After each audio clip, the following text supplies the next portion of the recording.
आकाश, मैं सोच रही थी कि वॉलपेपर हटवा के ना इस रूम में सी ग्रीन कलर करवा देते हैं, या कुछ गोल्डन व्हाइट का कॉम्बिनेशन। यार हमने तो स्कूल में 7 ही कलर पढ़े थे, अब इसमें इतने सारे कलर हैं, मुझे तो कुछ समझ ही नहीं आ रहा। तुम ये छोड़ो, ये तो मैं खुद डिसाइड कर लूंगी। और अपनी जो नेम प्लेट है ना, इस बार उसे भी चेंज करा देते हैं और उरास के साथ घरौंदा ऐड करा देते हैं। ये देखो, हिंदी और इंग्लिश का क्या मस्त कॉम्बिनेशन है ना। मैंने तो अरोरा अंकल को फोटो भी भेज दी है। बहुत सही। बेटा, बड़ी मजबूरी में तुमसे ये बात कहनी पड़ रही है, बहुत शर्मिंदा हूं मैं। कैसी बात कर रहे हो अंकल, आपका घर है, आप जो चाहे कर सकते हैं। मगर अंकल, अचानक ये सब? मैंने आपको कल ही तो नए नेम प्लेट का डिजाइन भी भेजा था। तेरी शादी में इतना खर्चा किया, दहेज भी दिया, अब तुझे सेक्टर 52 वाला घर क्यों चाहिए? क्योंकि पापा की हर चीज में मेरा भी हक है। लेकिन वो घर तो मम्मी के नाम था ना, और उनके मरने के बाद वो सीधा मेरे हिस्से आता है, समझी? मम्मी सिर्फ तेरी अकेले की नहीं, मेरी भी थी। पापा की सारी प्रॉपर्टी तो तेरे पास है, मैंने उसमें से कुछ मांगा नहीं ना। लेकिन मुझे 52 वाला घर चाहिए, मतलब चाहिए। अरे तुम दोनों कैसे दिन दिखा रहे हो मुझे? माँ बाप को तो तुम बांट नहीं सके, अब उनके नाम पे घर को बांटने की कोशिश कर रहे हो। जानते हो, तुम्हारी माँ ने और मैंने कितनी मुश्किलों से ये सब इकट्ठा किया है ताकि हमारे जाने के बाद तुम लोग प्यार से रह सको। लेकिन तुम दोनों ने इस प्रॉपर्टी को ही झगड़े का मुद्दा बना दिया। मैंने बना लिया? अरे इससे कहिए ना, आप अमेरिका में अच्छी खासी सेटल है ये, लेकिन लालच खत्म नहीं हो रहा इसका। बेईमान कहेंगी। ओ ईमानदार, ईमानदारी तेरे को सिखाऊंगा भी। 50% हर चीज में मेरा भी हक है। वो तो शुक्र मना, बस एक घर मांग रही हूँ, वरना जो ये तू जमीन, दुकान और मकान का किराया अकेला हड़पता है ना, चाहे तो उसमें भी अपना हक मांग सकती हूँ। बदतमीज। क्या बोली? बदतमीज?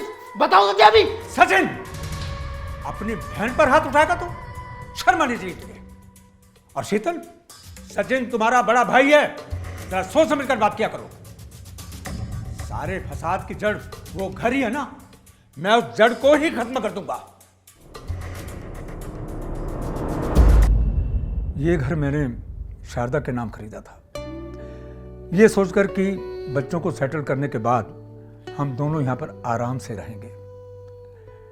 लेकिन भगवान उसे इतनी जल्दी बुला लेगा, इस बात का मुझे अंदाजा नहीं था। तुम दोनों जिस तरह इस घर में रहे, इस घर को संभाल कर रखा, मेरा हक तो नहीं बनता कि यूं अचानक आकर तुम लोगों को घर से बेघर कर दूं। लेकिन क्या करूं बेटा, मेरे पास इसके सिवाय कोई रास्ता ही नहीं बचा। हो सके तो मुझे माफ कर देना।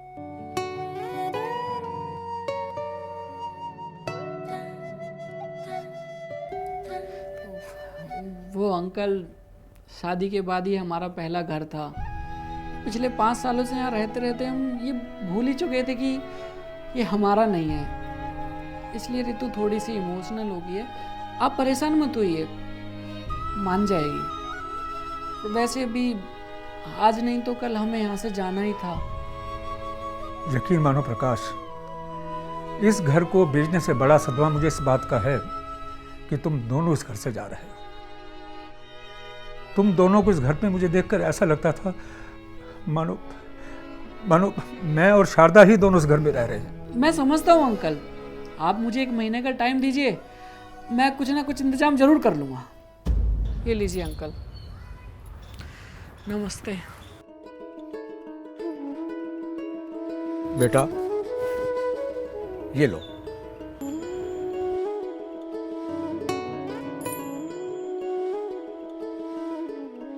ये तुम्हारा आज तक का आधा किराया। पर अंकल। नहीं बेटा, इसे चुपचाप रख लो। तुम दोनों के लिए ज्यादा तो मैं कुछ कर नहीं सका, पर इसे मेरी तरफ से एक छोटी सी भेंट समझ कर रखो। मेरे जिस घरौंदे को मेरे बच्चों ने बर्बाद कर दिया, उसे तुम दोनों ने आज तक अपना समझकर संभाल कर रखा।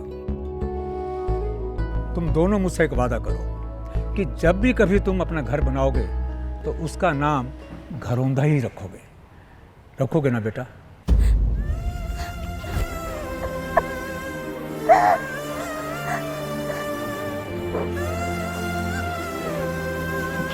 रो मत बेटा, हम मिलते रहेंगे।